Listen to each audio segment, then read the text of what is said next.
The dawn of this new era coincided with the end of the armed conflict in 2009, just over 2 years ago.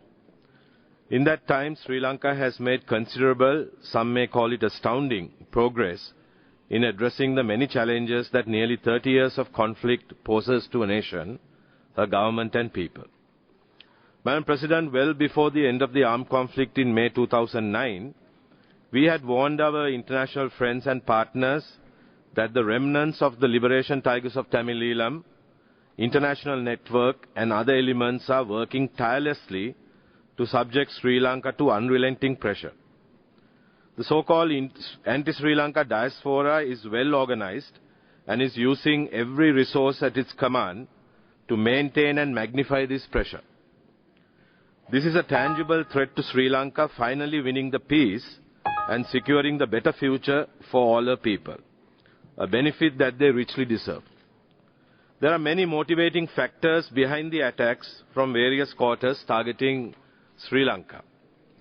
We as a government have consistently warned against this trend and have urged our friends to treat these emanations with a level of caution and objectivity.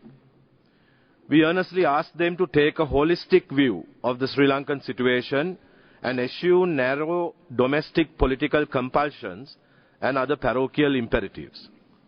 Those who make these statements have perhaps lost sight of the real opportunities for a new Sri Lanka that the defeat of terrorism has brought into being. Through our ongoing efforts to engage, we will seek to convince them of the new reality and, if possible, co-opt them into rebuilding a new nation in which each Sri Lankan, irrespective of language, religion, ethnicity or cultural background, is welcomed and accommodated and given space to develop his or her full potential.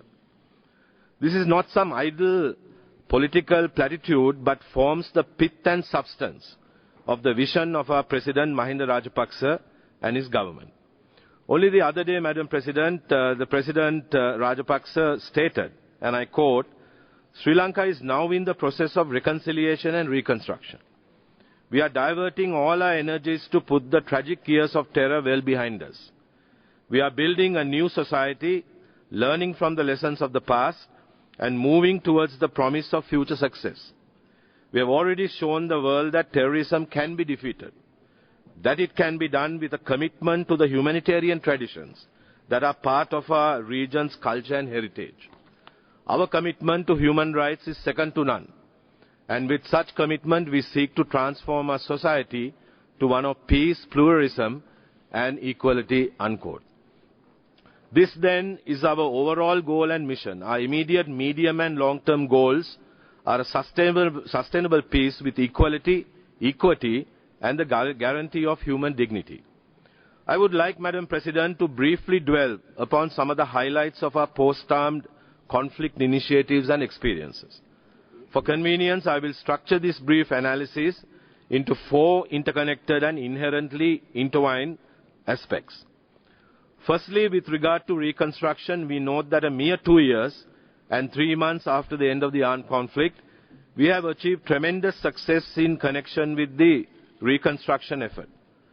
Caring for IDPs in welfare centers and mobilization of funds for the joint plan of assistance to the northern province. Secondly, resettlement has been achieved at a pace that is perhaps unmatched elsewhere.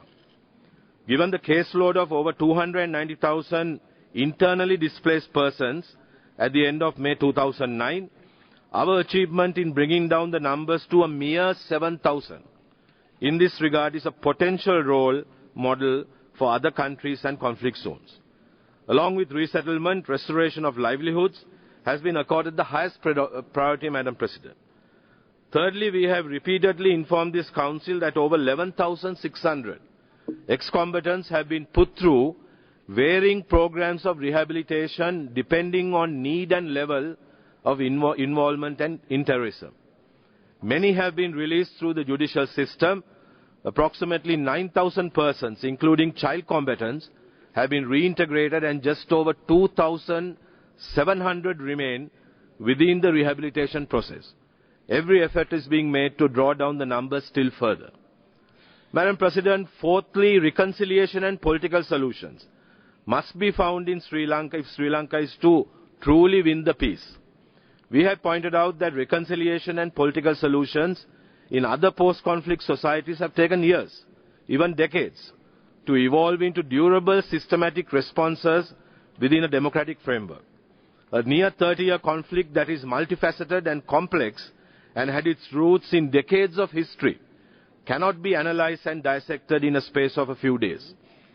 Currently, the Lessons Learned and Reconciliation Commission is inquiring into the conflict and its causes and is evolving recommendations to ensure that such a situation never arises again in Sri Lanka.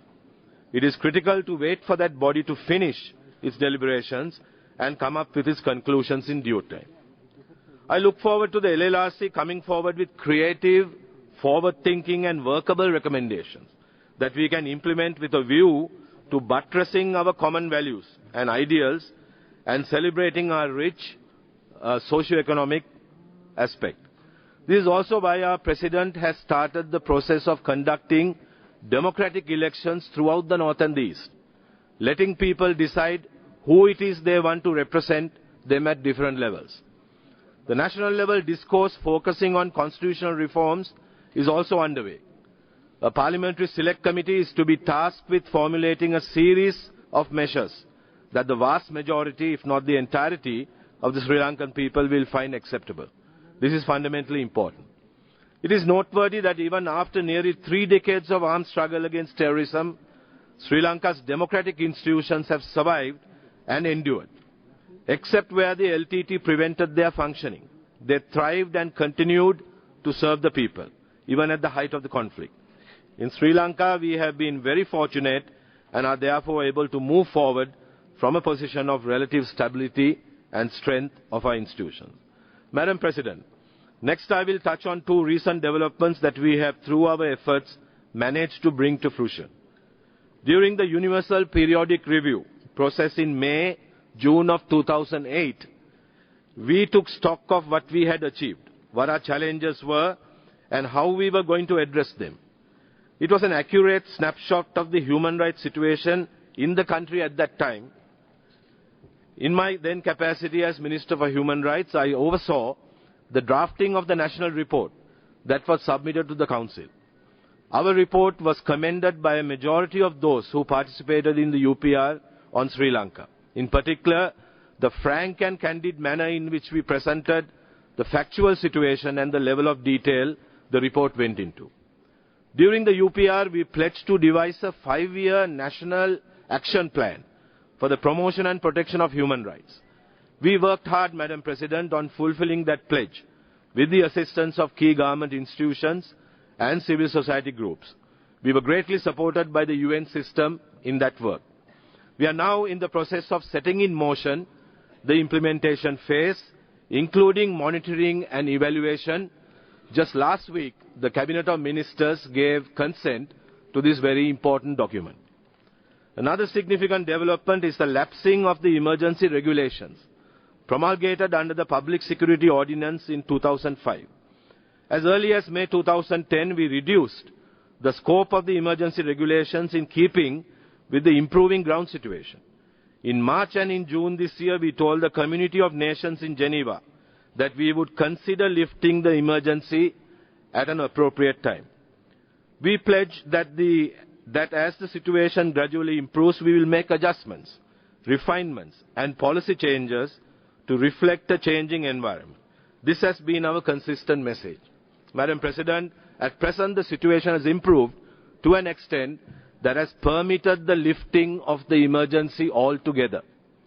Certain legal and regulatory arrangements have to be made to cater for any exigencies that could arise, and these instruments are now in place with the framework of the Prevention of Terrorism Act, such as the proscription of the LTT and the TRO, a framework for the continuing holding of detainees and remandees, and for the rehabilitation of surrenderees.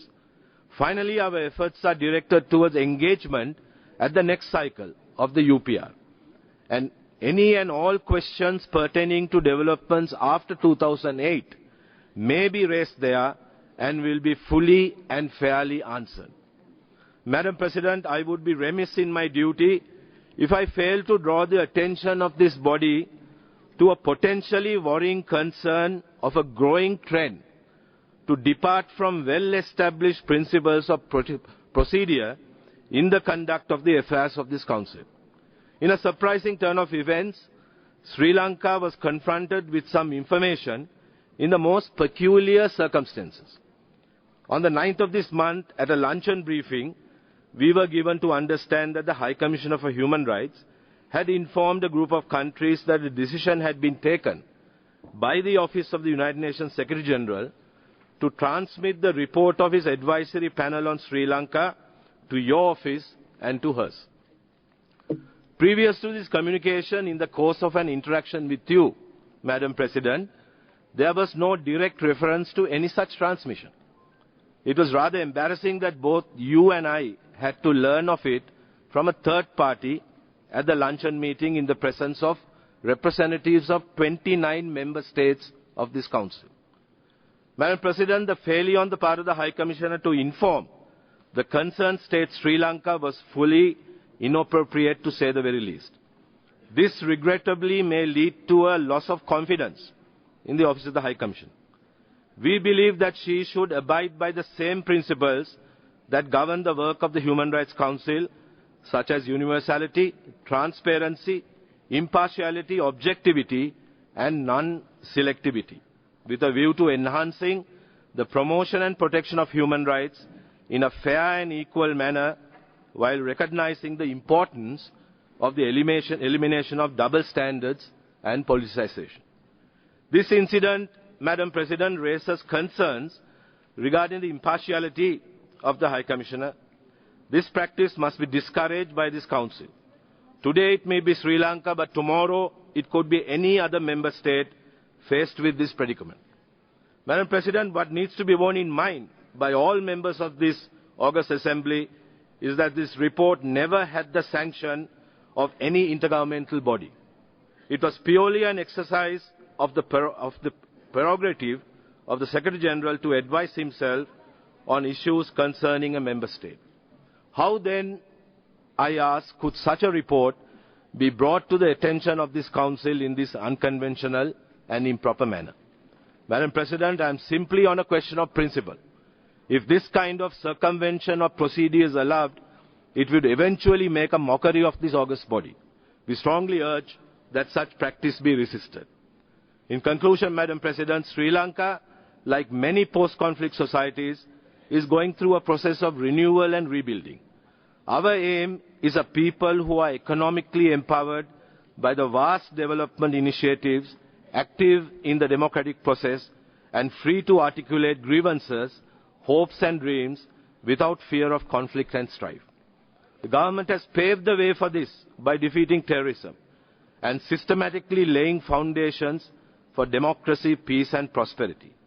It is neither apt nor useful to prematurely speculate on what the final outcome or resolution will consist of.